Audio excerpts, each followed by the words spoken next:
A consumer survey painting a very, very grim picture of a cold, dark winter ahead for many households, and I do mean that literally. Debt Rescue says that rising electricity costs are making keeping your lights on something of a luxury.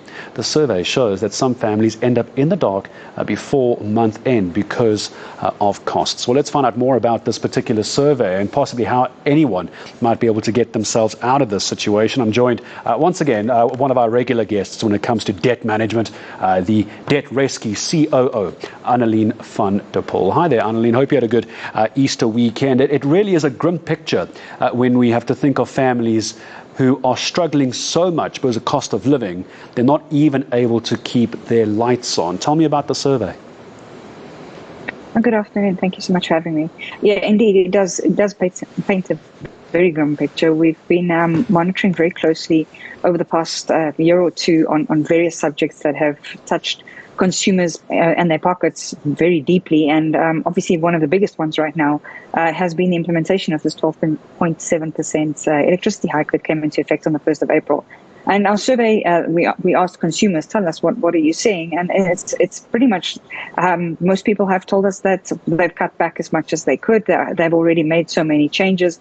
But that's, 79% of them have already moved over to prepaid, probably for a variety of reasons, but probably the biggest one being able to monitor and try and avoid that dark situation as you've just referred to.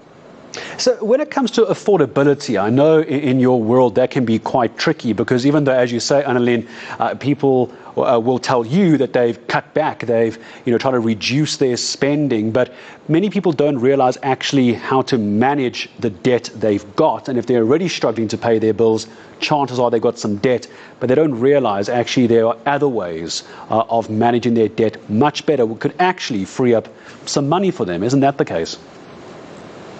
Well, it is. I mean, unfortunately, the reality is for us as consumers, the one thing we hate most is that sitting down and being honest with ourselves where every cent is going.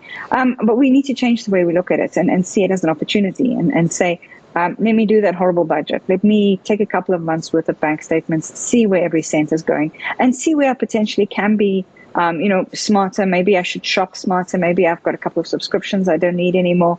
And just, plan really, really wisely. More than ever, we're still sitting with this looming possible VAT hike coming in as well, is to plan as far as we possibly can, be, aware of what our situation is and to seek help if you've made all those changes and it's still not making a difference to your debt situation.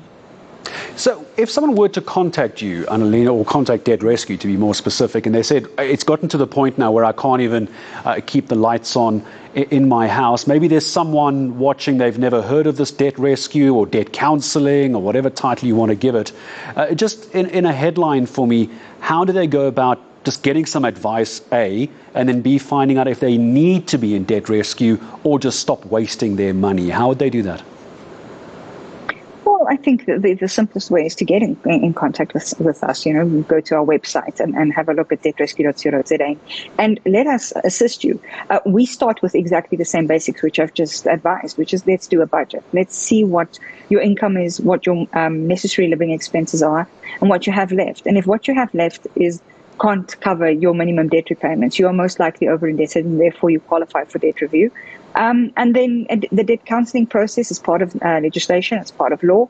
Therefore, it's a legal process that assists consumers legally to protect their assets, repay their debt in a more affordable manner, and give them this protection that they so desperately need and get them out of this debt spiral, which is ultimately what the point is to get out of that debt spiral, not let it get worse.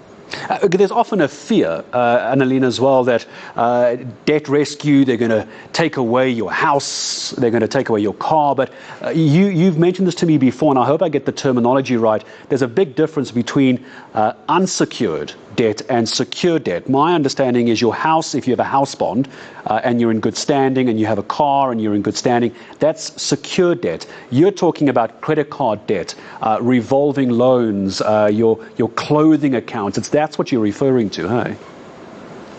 Actually, no. That's what makes the National Credit Act so amazing, is the fact that they brought in debt counseling to assist with your unsecured debt as well as your secured debt. So in other words, if you have a home loan and a vehicle, you get protected from that as well. So we factor your total global debt situation, into account, and we look at what kind of debt do you have, with whom, and we come up with a plan. We do a restructuring on how to repay all, prevent legal action on everything, and you retain your home, you retain your vehicle. So debt review in South Africa is unique in the fact that it actually protects assets as well. Okay.